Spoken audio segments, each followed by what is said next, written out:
Hey,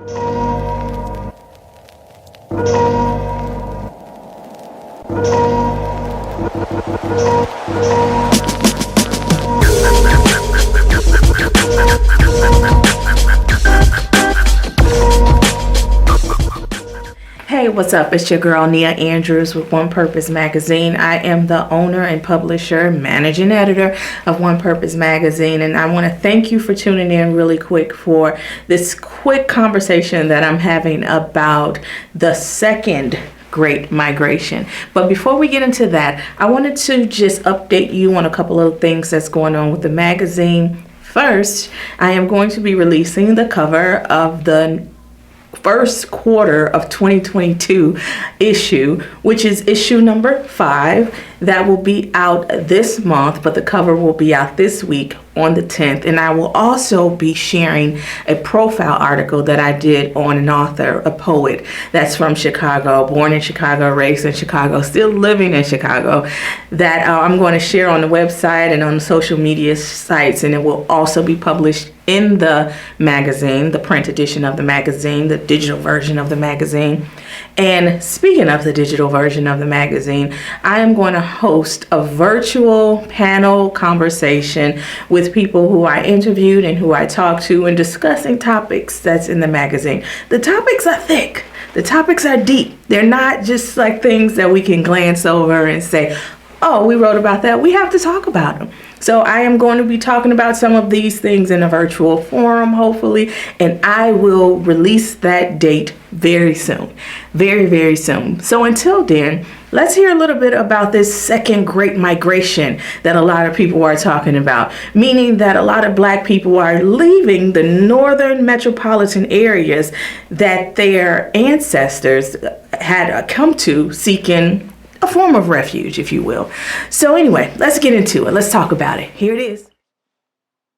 I think we all are aware that many Black families are leaving the northern states and urban cities and going south, primarily for opportunity and education for their children. For me personally, I was born in Inglewood, an area in Chicago. My family moved to the south suburbs in the early 90s to remove ourselves from the gang and drug activities. In this time, areas like Chicago, New York, and Richmond saw a major decrease in Black population between 1990 to 2020, according to the U.S. Census Bureau, where cities like Atlanta and Memphis, metro areas, saw a sharp increase since 1990. We all know the history of the Jim Crow South, and many families left seeking opportunity and a future for their families. And many Black communities and businesses were established because families were able to work and thrive because of food processing and manufacturing factories. But this came with resentment by the white population, where the Black population saw racial hostility, residential segregation, and limited economic opportunity, especially by banking and lending structures. Let's look at Chicago, for example, and the history of redlining. Redlining is a discriminatory practice in which services are withheld from potential customers who reside in neighborhoods classified as hazardous to investment. These neighborhoods have significant numbers of racial and ethnic minorities and low-income residents. Here we have a couple of examples.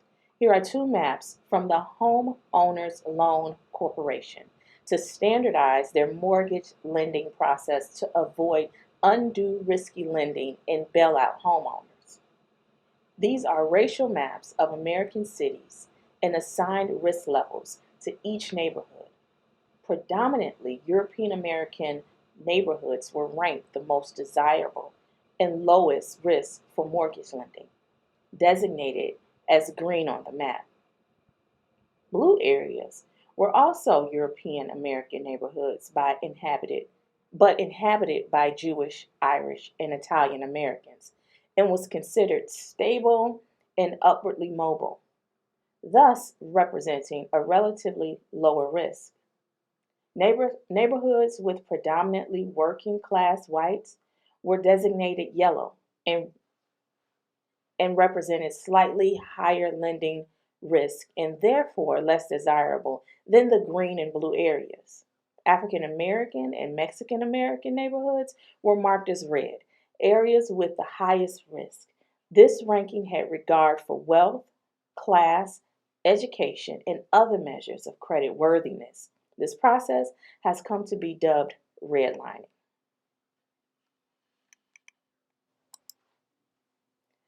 Housing, home ownership is a significant issue with this. Home appreciation is important as you consider the property's future value. Home appreciation relates to a house or investment property increasing in value over a period of time. A raised value of a property can lead to the owner making a profit upon selling it or earning more income through monthly rent from their tenants. Increasing home value also leads to more equity in the home.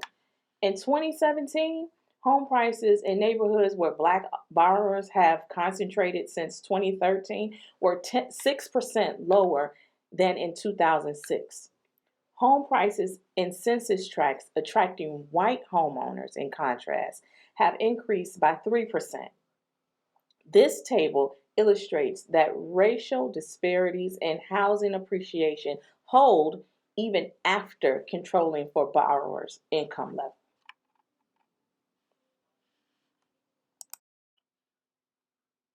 In the reinvestment plan, the city has a totaling amount of maybe more than $1.4 billion in public and private investment after 2 years, where the city will invest these funds to create improvements and restore historical buildings and foster equity and resilience where it's needed most. And some of the priority communities, which is Auburn Gresham, Austin, Bronzeville, Greater Inglewood, New City, North Lawndale, Hobart Park, Greater Roseland, South Chicago, and South Shore, which is some of the areas that we saw redline on the previous maps that we looked at.